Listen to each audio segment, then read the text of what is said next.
haramnya bersikap sombong dan merasa bangga pada diri sendiri.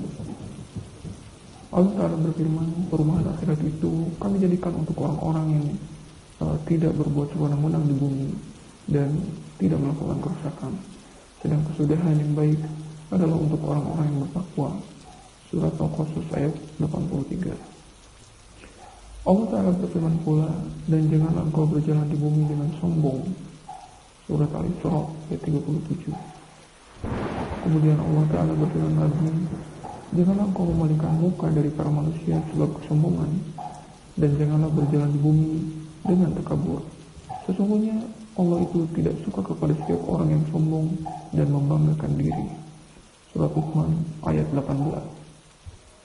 Allah Ta'ala juga berfirman, sesungguhnya Qarun itu termasuk dalam golongan kaumnya Musa, tetapi ia melakukan aniaya kepada mereka. Kami memberikan padanya gedung simpanan kekayaan yang anak kuncinya saja berat dipikul oleh sekumpulan orang yang kuat. Perhatikanlah kaumnya ketika berkata kepadanya, janganlah engkau bergembira dengan melampaui batas. Sesungguhnya Allah itu tidak senang kepada yang bergembira secara melampaui batas itu. Sehingga firman-Nya, kemudian ia dan rumahnya kami benamkan ke dalam tanah, sampai akhirnya ayat-ayat itu. Dari Abdullah bin Mas'ud radhiyallahu anhu, dari Nabi sallallahu alaihi wasallam sabdanya, tidak dapat masuk surga seseorang yang dalam hatinya ada sifat kesombongannya, meskipun seberat debu. Kemudian ada orang yang berkata, sesungguhnya seseorang itu ada yang senang jikalau pakaiannya itu baik dan sendalnya pun baik.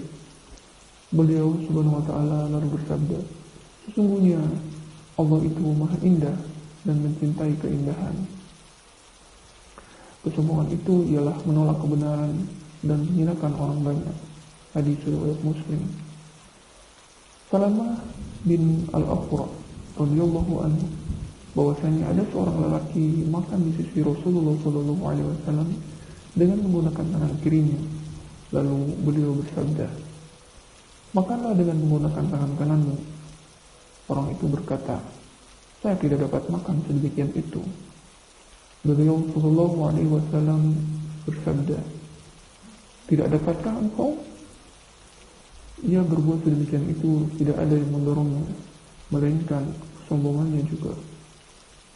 Salamah berkata, orang itu akhirnya benar-benar tidak dapat mengangkat tangan kanannya ke mulutnya, yakni tangannya terus cacat untuk selama-lamanya, sebab tidak dapat digunakan apa-apa.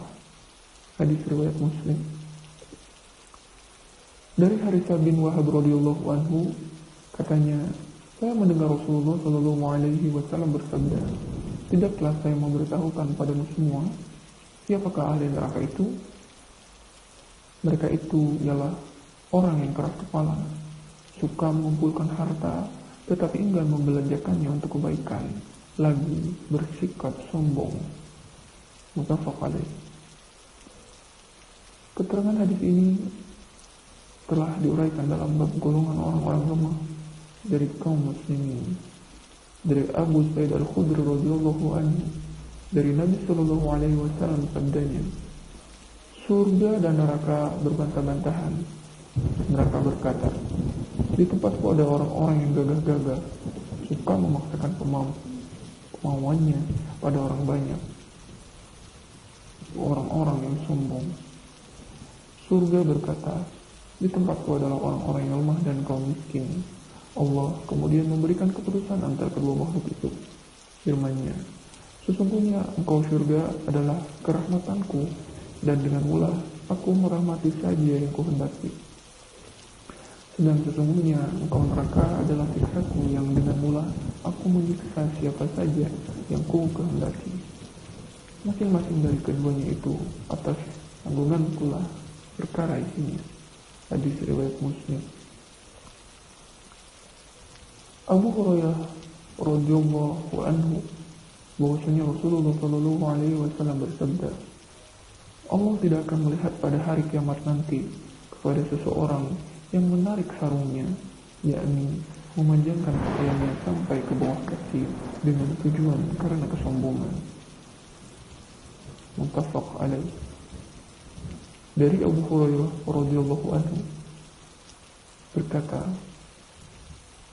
ada 3 macam orang yang tidak akan diajak bicara oleh Allah pada hari kiamat, dan tidak pula menganggap mereka sebagai orang bersih dari dosa.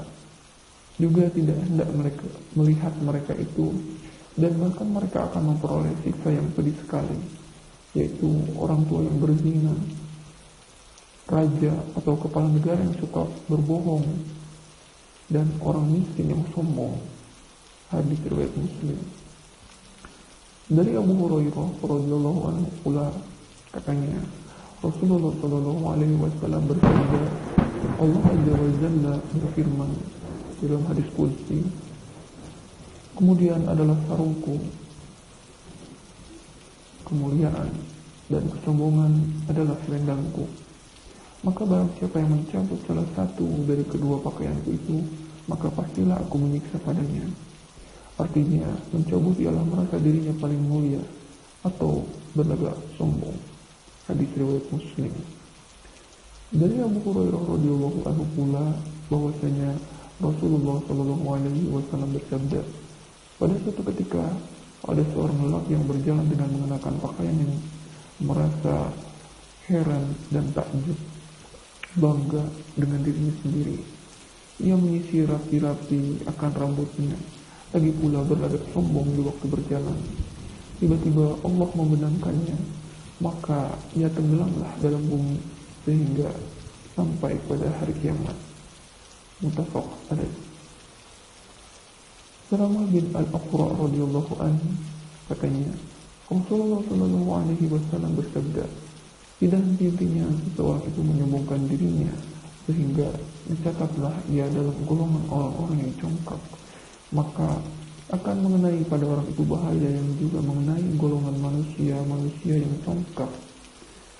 Diriwayatkan oleh Imam Tirmidzi, dan ia mengatakan bahwa ini adalah hadis hasan. Yadhabu binafsihi, artinya merasa dirinya tinggi dan juga berlaku sombong.